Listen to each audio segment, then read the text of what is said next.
Oke Sobat Spidu, jadi kali ini kita akan mencoba belajar yaitu tentang TWK.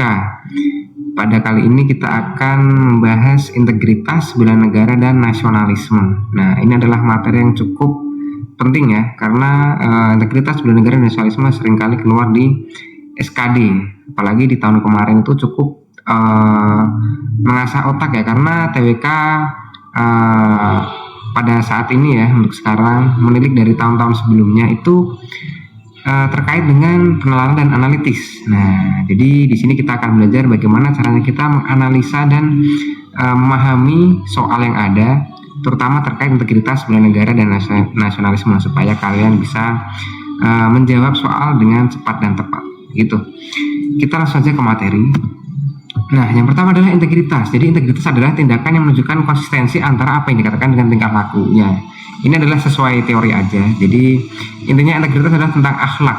Jadi di soal nanti ada studi kasus misalnya tentang akhlak atau kejadian-kejadian yang berhubungan dengan tingkah laku. Di situ kita harus tahu gimana cara kita memilih jawaban yang sesuai dengan opsi soal. Nah, jadi kita harus memilih. Nah, sesuai opsi yang relevan. Nah, dengan soal. Nah, jadi seperti itu. Intinya di situ ya, teman-teman. Nah, kita lanjut aja. Nah, jadi ada 9 nilai inti, yaitu jujur, disiplin, bertanggung jawab, kerja keras, mandiri, sederhana, peduli, berani, dan adil. Nah, untuk jujur pasti kalian sudah tahu ya. Jadi studi kasus yang berkaitan dengan jujur ini mungkin sangat gampang sekali untuk dibedakan. Ya, misal ada tentang korupsi, apakah kalian sebagai pegawai, misalnya studi kasus, kalian sebagai pegawai diajak korupsi mau apa tidak, oh ternyata kalian tidak mau, itu menunjukkan sikap jujur, misal begitu. Kalau disiplin itu juga unsur peraturan. Nah, dan bertanggung jawab. Nah, ini mungkin agak sedikit tricky ya di sini, disiplin dan bertanggung jawab. Nah, kalau ada di soal terkait dengan aturan ataupun dengan tupoksi kalian sebagai sesuai dengan pekerjaan kalian, nah itu pasti kalian pilih yang disiplin. Nah, terkait dengan patuh terhadap aturan. Nah, kalau bertanggung jawab itu adalah ini definisinya adalah memperbaiki kesalahan dan menerima konsekuensi dari perbuatan yang dilakukan. Nah, itu adalah apa yang sudah kalian lakukan atau kalian sudah diberi tugas, itu lakukan dengan yang sebaik-baiknya. Nah, itu namanya adalah bertanggung jawab. Tapi di situ tidak ada terkait dengan kata-kata, yaitu sesuai dengan kerjaan kalian gitu. Misal undang-undang atau norma, itu lebih ke disiplin. Nah, ini norma mungkin jarang keluar ya. Biasanya terkait dengan aturan-aturan tertulis begitu kalau disiplin. Nah, kemudian ada kerja keras. Ya, kerja keras ya kalian tahu sendiri, itu sangat gampang dibedakan ya. Itu adalah mencapai suatu dengan usaha, gigian, dan tidak asal-asalan, mandiri, berusaha sendiri, oke, sederhana, berlaku bersahaja dan tidak berlebihan. Nah, tidak menghambur-hamburkan uang. Nah, misal itu sederhana. Peduli adalah memperhatikan. Kemudian ada berani, seperti ini tidak gentar menghadapi bahaya, ancaman maupun kesulitan. Nah, ada kesalahan, kalian diancam untuk mengikuti yang jelek, misal begitu, dan kalian menolak. Nah, itu salah satu tindakan yang berani gitu. Itu bukan bertanggung jawab, ingat. Karena di sini melawan ya. Dia melawan dan tidak gentar, itu adalah berani. Itu bedanya di situ. Nah, kemudian adil, berlaku sesuai kewenangan dan tidak sewenang-wenang. Misal kalian jadi pemimpin itu kan, itu tidak memihak salah satu atau mendiskriminasikan salah satu anggota. Itu salah satu adalah sikap adil. Jadi kurang lebih seperti itu. Jadi kalian harus bisa membedakan sifat-sifatnya. Dan nanti untuk penalarannya, ingat, kata kunci di soal-soal itu pasti ada yang berkaitan dengan sikap-sikap itu. Jadi kalian harus teliti memilih jawaban sesuai dengan soal ya, konteks soalnya begitu. Nah, ini kemudian ada tips dan triknya. Nah, jadi ini adalah jujur. Jujur adalah ada unsur ketebakan, tidak menyembunyikan fakta, menolak gratifikasi. Nah, itu contoh studi kasusnya, misal seperti itu. Disiplin. Nah, tadi sudah saya jelaskan ya. Jadi ada intinya adalah peraturan, waktu, sama SOP. SOP itu apa? SOP adalah prosedur. Itu adalah prosedur. Prosedur. Misal kalian dikasih tugas, ada SOP-nya. Oh, kalian mengerjakan sesuai prosedurnya. Tidak menambah-nambahkan, tidak mengurangi, itu namanya disiplin, begitu.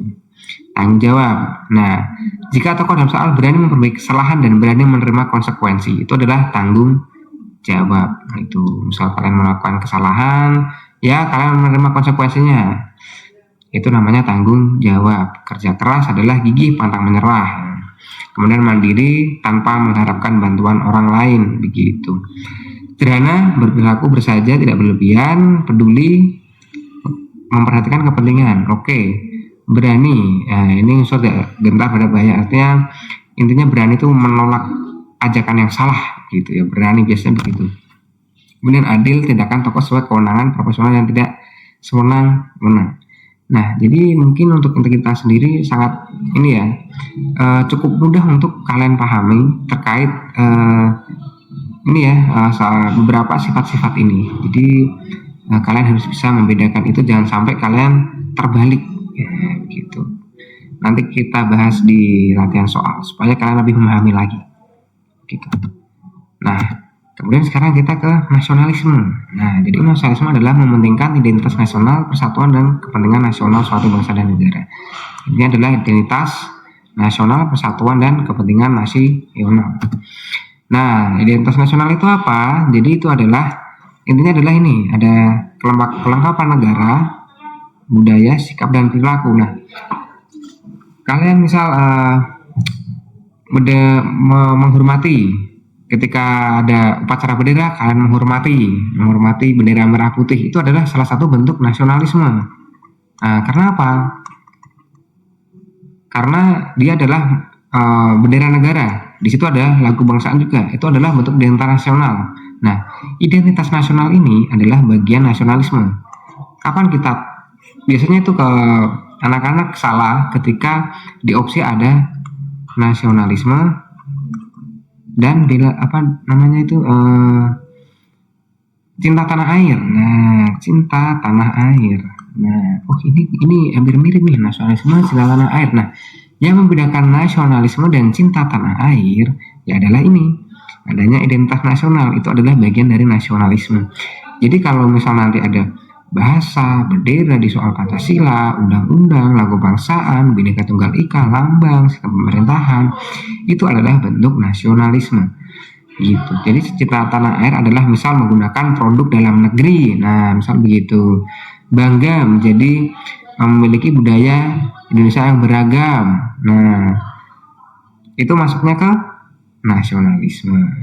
Ingat, karena di sini ada keberagaman bahasa daerah.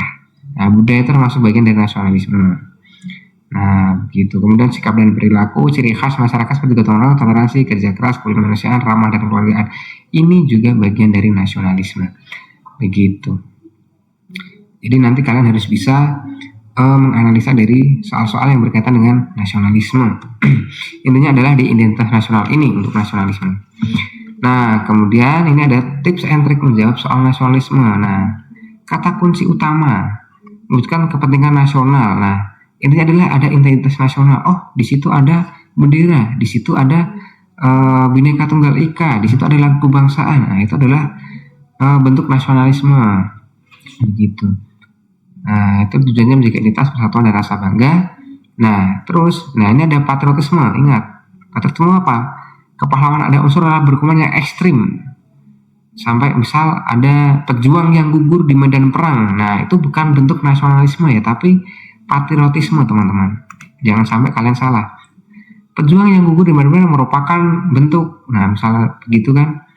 Nah, kalau sampai tertatih-tatih untuk berjuang demi bangsa, ya itu adalah bentuk patriotisme. Harta, nyawa, darah, air mata, tenaga yang luar biasa, itu adalah patriotisme. Jadi begitu. Itu untuk kalian bisa membedakan, nanti ada beberapa istilah-istilah tuh, nasionalisme, patriotisme, cinta tanah air, rela berkorban. Nah, kalian harus tahu gitu. Nah, kemudian sekarang adalah bela negara. Bela negara adalah sikap warga negara yang dijauhi kecintaannya kepada negara dan undang-undang. Nah, jadi ini adalah bela negara terkait dengan aksi kita. Nah,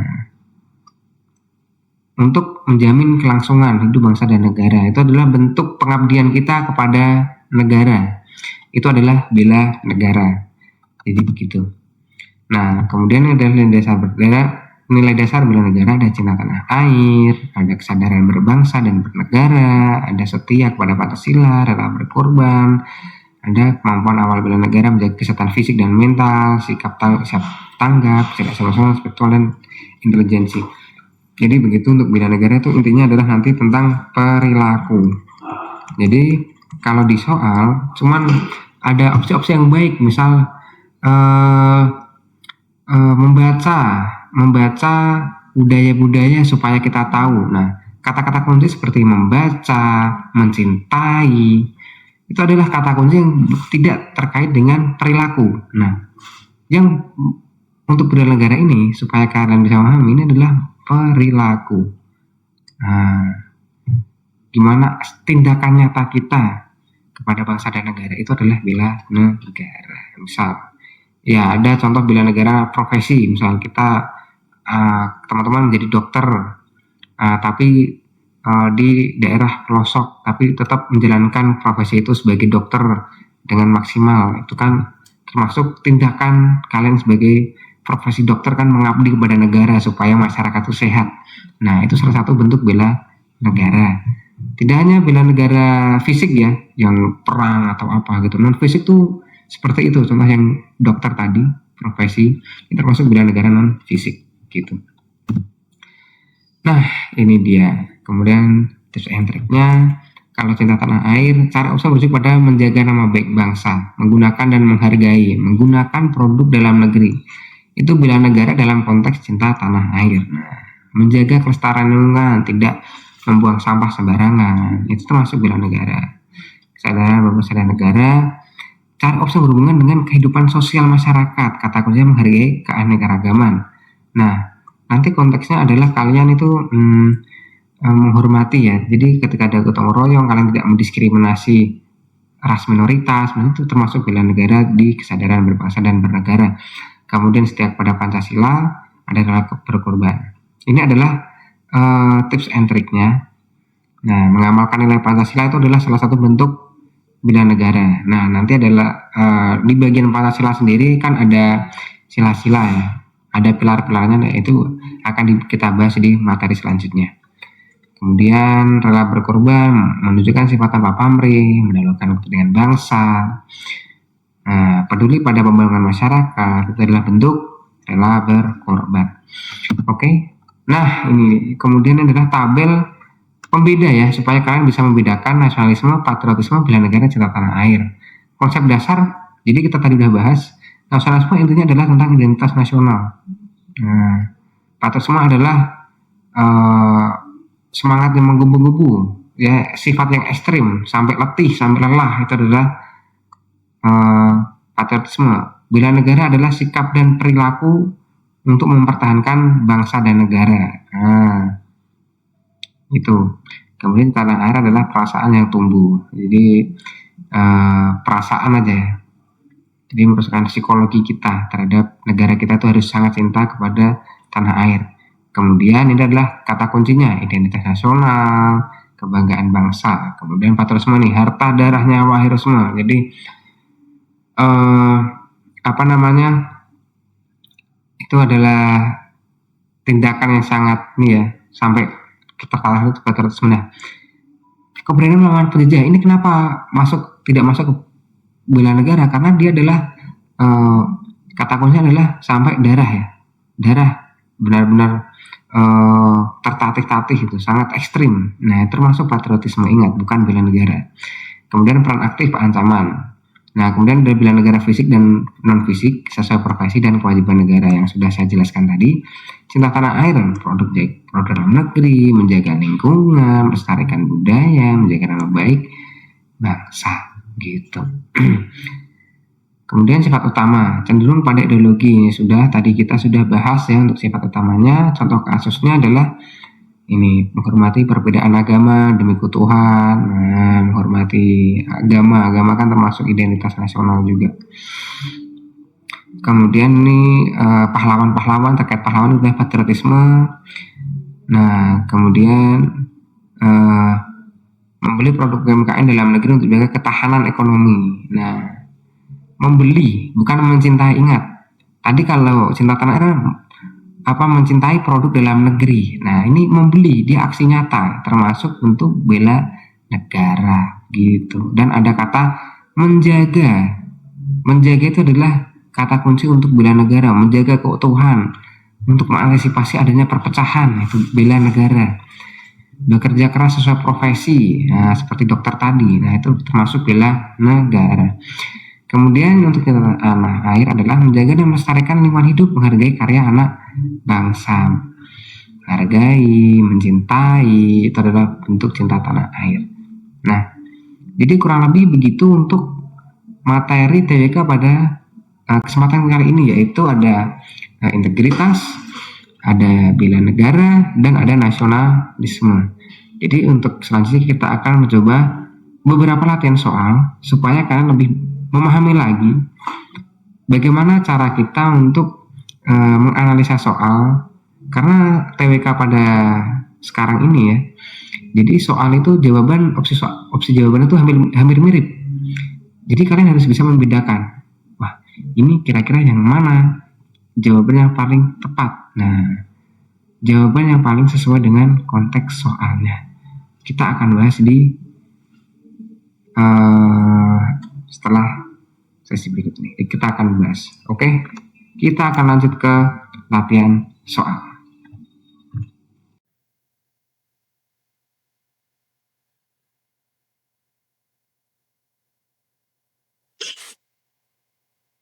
Oke, kita ke soal selanjutnya.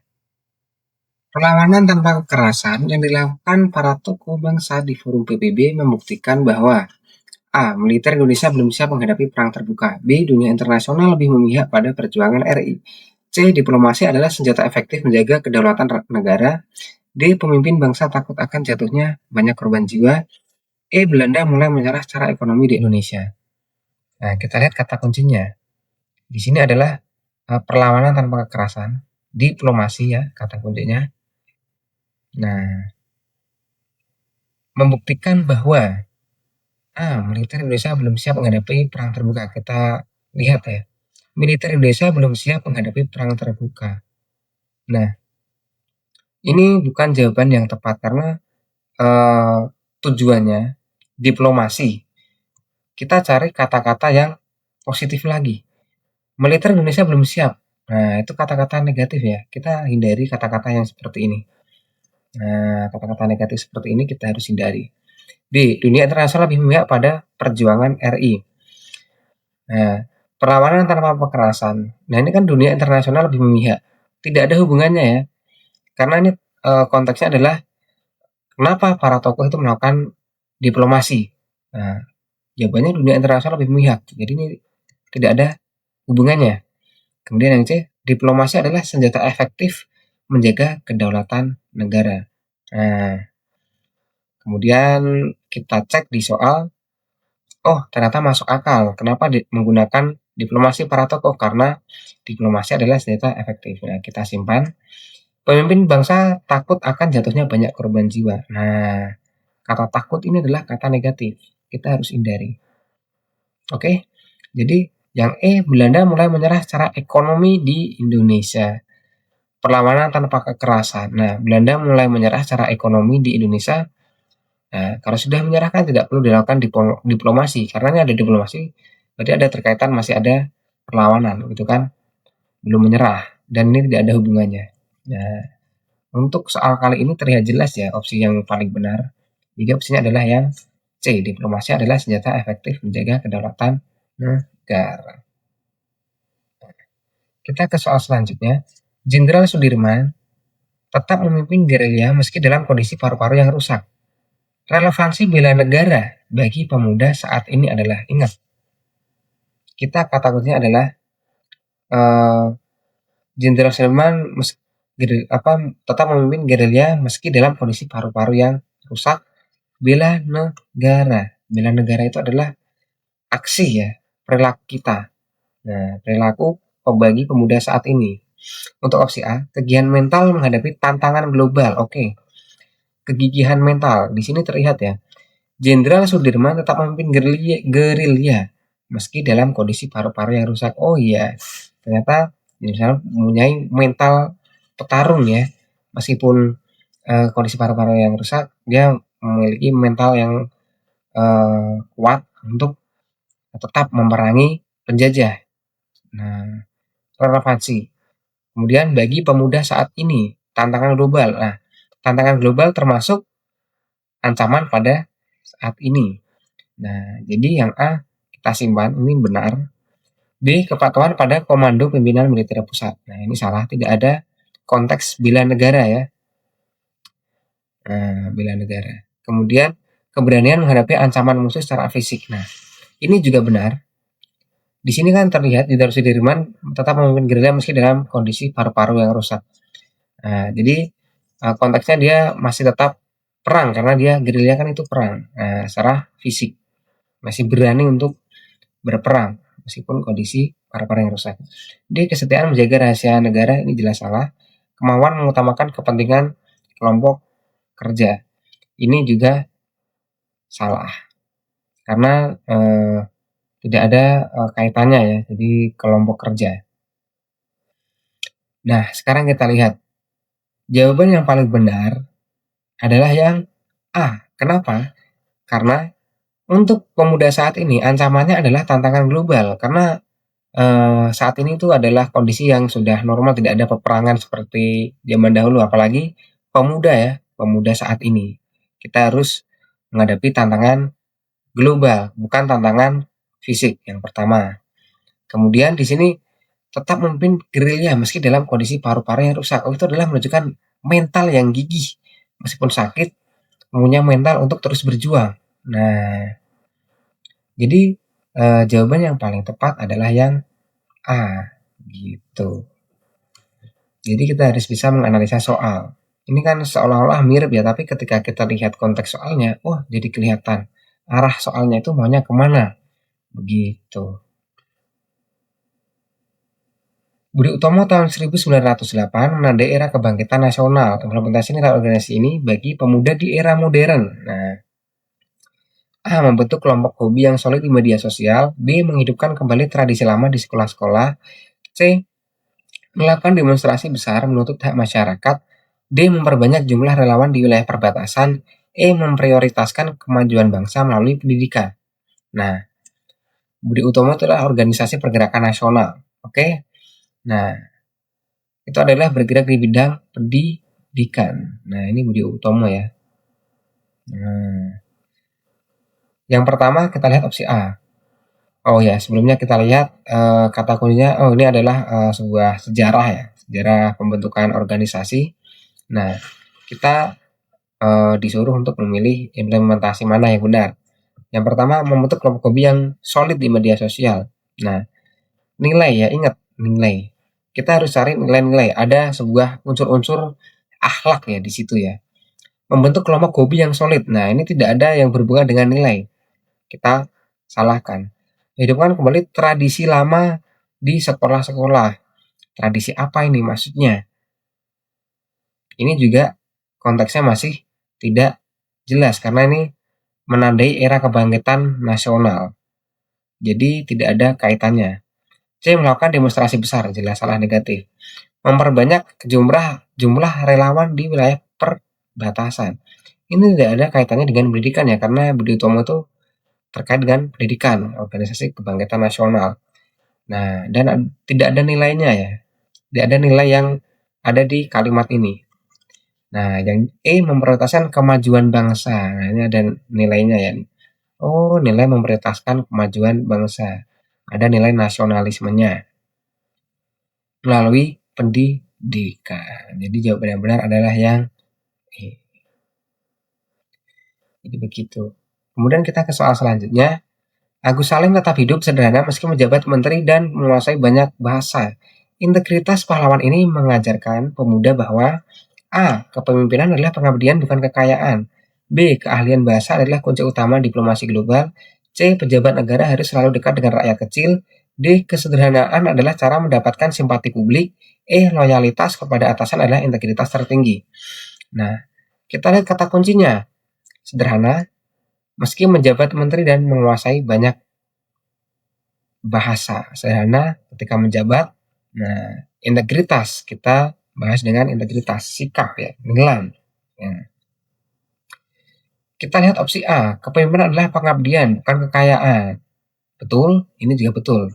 Menjabat, berarti menjabat itu adalah terkait dengan kepemimpinan. Pengabdian, bukan kekayaan, karena tetap hidup sederhana ya. Jadi, artinya adalah Agus Salim tetap mengabdi, tidak hanya berfoya-foya karena dia mempunyai jabatan yang tinggi. Jadi ini masih masuk akal. B. Keahlian bahasa adalah kunci utama diplomasi global. Ini salah ya, karena tidak ada kaitannya dengan integritas. Integritas kan ada nilainya kejujuran, sederhana, itu kan. Jadi ini tidak ada kaitannya. C. Pejabat negara harus selalu dekat dengan rakyat kecil. Ini tidak ada di konteks ya, karena ini konteksnya adalah hidup sederhana meski menjabat.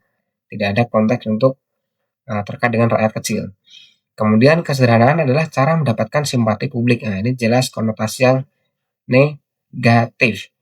Loyalitas kepada atasan adalah integritas tertinggi. Nah, ini juga tidak ada kaitannya. Jadi, jawaban yang paling benar adalah A. Nah, sederhana, kekayaan, masih ada masuknya di kata kunci.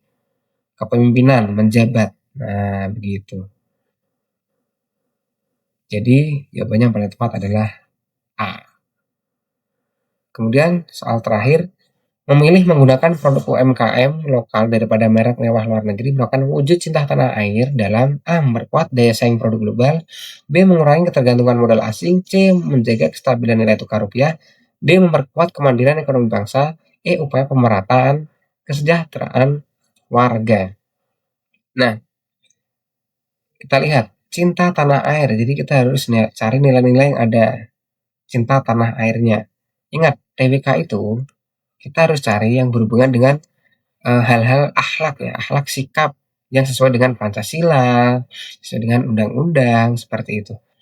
Memperkuat daya saing produk global. Oh, ini terkaitnya dengan ekonomi. Ingat, ini bukan arah yang diinginkan pada soal TWK-TWK di kedinasan.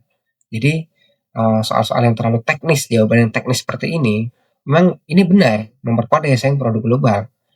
Cuman, yang dicari adalah nilainya, nilai cinta tanah airnya. Jadi jawabannya kurang tepat. Mengurangi ketergantungan modal asing, ini juga salah.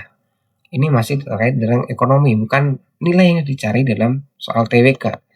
Menjaga kestabilan, ini juga terkait dengan ekonomi.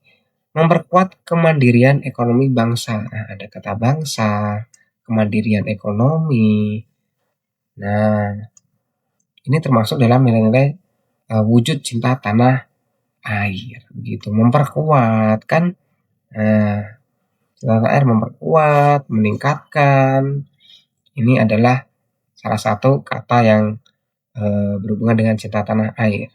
Mempersatukan, nah itu kan cinta tanah air. Nah, ini kan bukan teknis ya, kalau ini bukan teknis kayak di pelajaran ekonomi. Jadi ini adalah hal yang diinginkan oleh TWK itu seperti ini. Jadi kita cari jawaban-jawaban itu yang seperti ini. Upaya pemerataan kesejahteraan warga. Jadi ini juga benar, tapi tidak nyambung karena ini adalah memilih menggunakan produk. Kalau upaya pemerataan kesejahteraan itu adalah tugas dari pemerintah. Nah, di sini kan memilih menggunakan produk adalah kita sendiri. Jadi bukan tujuannya untuk pemerataan kesejahteraan warga. Gitu. Jadi jawabannya kurang tepat. Jadi jawaban yang paling tepat adalah yang di. Nah, jadi untuk materi TWK pada kesempatan kali ini mungkin cukup sekian terkait materi dan latihan soal. Semoga materi ini dan latihan soal menjadi ini ya, insight buat kalian agar memahami khususnya di materi integritas, nasionalisme dan bela negara. Apabila ada pertanyaan, bisa langsung DM kita atau tanya-tanya lewat web kita. Apabila ada kesalahan, saya mohon maaf. Kita akan jumpa di materi selanjutnya. Bye bye. Salam speedy.